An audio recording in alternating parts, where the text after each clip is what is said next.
Hi everyone, welcome back to my channel Yin Yang Rising. Today we are diving deep into a challenging but essential aspect of our twin flame journey, the reoccurring rejection by the masculine.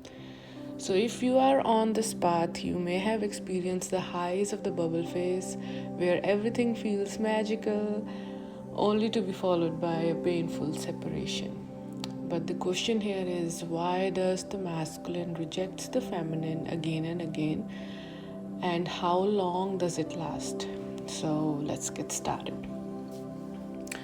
So the first phase that enters your journey is the bubble phase. When you meet your masculine, you are likely to experience what's called is the bubble phase. This is an intense period where you feel an overwhelming connection and unity. Everything feels perfect here. However, soon after the separation begins. This is where the divine masculine starts to pull away, but we don't know why. During the bubble phase, the connection can be so intense that it triggers both the masculine and the feminine to confront unhealed wounds. And for the masculine, this often manifests as fear of being overwhelmed by the depth of this connection. And this is where the masculine's runner dynamic starts. So we all know about the runner-chaser dynamic. So the runner-chaser dynamic is one of the most important and most researched phase of twin flame journey, I would say. The masculine becomes the runner because they feel overwhelmed by the intensity of the bond. They may not be ready to face the emotional depth required for union and may still be dealing with ego-based fears such as losing their sense of identity or control. Now at this point, the feminine often becomes the chaser, seeking to bring the masculine back into connection. However, as painful as this dynamic can be, it serves an important purpose. It forces both the twins to work on their own personal healing. The more you chase, the more your masculine rejects, because they are reflecting your inner state of unhealed wounds. And this is not a punishment, but a form of sacred mirroring. Now, why does this pattern of getting rejected by the masculine repeats again and again in your life? So what happens is, after a period of separation, the masculine may return only to reject you again. Now this happens because the feminine, while they may have healed somewhat, is still holding on to distorted energy. This could manifest as needing validation from the masculine, people pleasing, or suppressing their true needs in favor of pleasing others. And these are often societal norms the feminine has been taught since her childhood, such as sacrificing for a partner, prioritizing other people's need and happiness over their own, controlling a situation, playing the victim, being in the needy energy. So one crucial point that a feminine often overlooks at this stage is rejecting their own inner child. This pattern of rejection is deeply rooted in unhealed inner wounds, which is coming from their childhood, where the feminine learned to suppress her true self to meet societal expectations.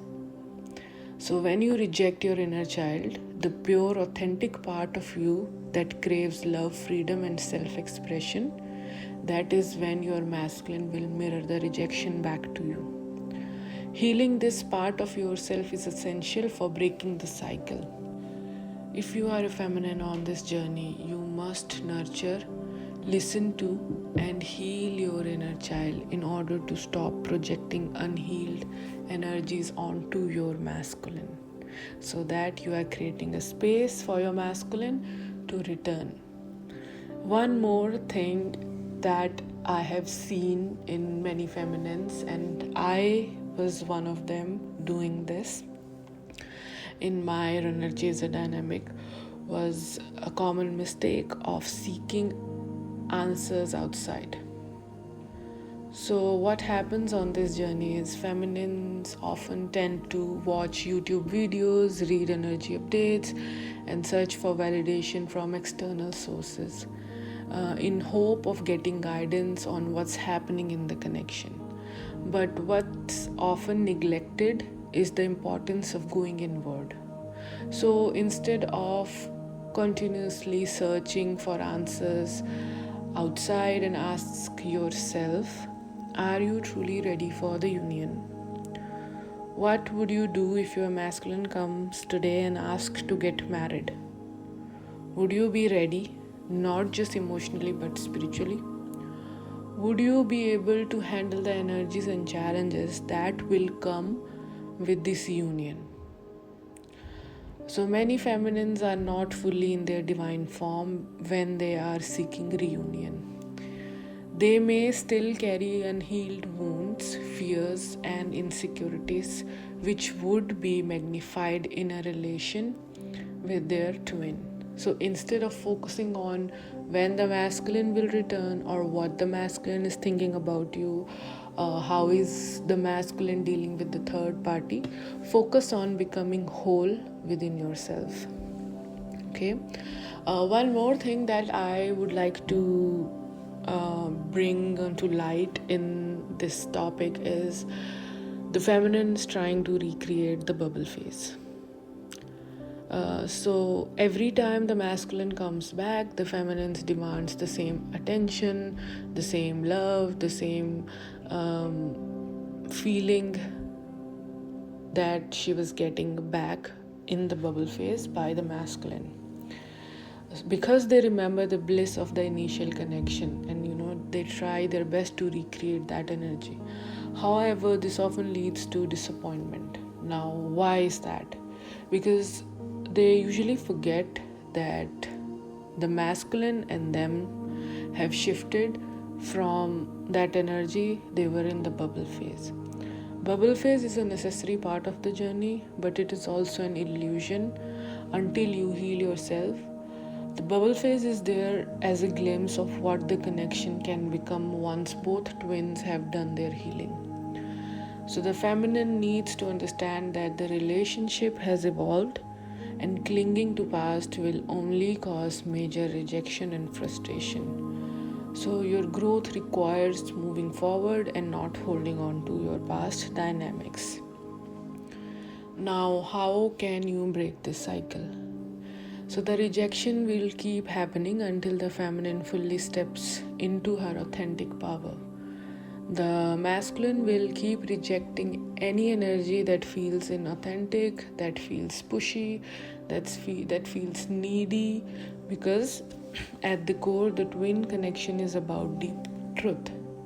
So when the feminine is still acting from a place of insecurity or trying to fit a mold that doesn't serve her, the masculine will reflect this back as a rejection towards the feminine. But the key is in the feminine's hand.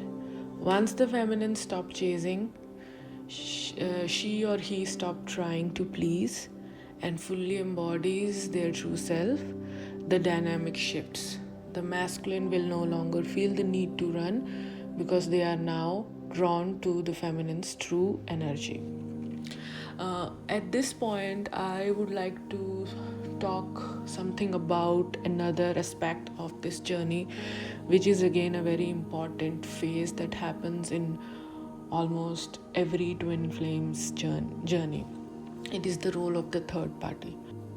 The involvement of the third party is important for both the twins.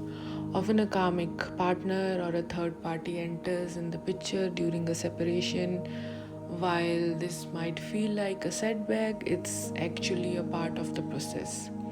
The third party is there to teach both the masculine and the feminine important lessons, especially about self-worth and boundaries. So the presence of third party can actually trigger deep healing in both the twins, breaking old cycles and helping the masculine recognize the true value of feminine and helping feminine let go of the masculine and come into her heart center. So you may ask, how long does the runner-chaser dynamic or the rejection of masculines last? So I would say it varies for everyone. For some, it may be a shorter period, while for others, it can take years. The key factor here is how long it takes for the feminine to heal the wounds and step into their true authentic selves. The masculine won't be ready for union as well until they have gone through their own inner transformation, and the feminine needs to fully embody their self-worth and independence during the time of separation. So to wrap this video up, I would say that the masculine doesn't reject you because they don't love you. They reject you because they are reflecting your own unhealed wounds. You are rejecting something in you. You are rejecting your inner child. And I cannot tell you how many times have I told feminines to sit back and talk to themselves instead of seeking answers from outside. I can't tell you how many times I have told feminines to at least give themselves some space instead of running away and finding answers outside. I know sitting with yourself is uncomfortable, but this is very important in this journey, and trust me, once you sit with yourself for long enough, you will not want to be around anybody and discuss your journey with anybody, because you will find peace in your own self, in your own presence. So in short, the cycle of rejection will continue as long as both of you are out of alignment with your true selves. But once the feminine steps fully into her power, everything changes. So the journey is long, but it's about growth, healing, and ultimately your divine union. So stay patient, stay grounded, and focus on your own healing. Instead of, running behind your masculine, stalking him on internet, social media, sending them long messages, just do you, and the masculine will come back. So thank you for watching. If you found this video helpful, don't forget to like, comment, and subscribe to my channel.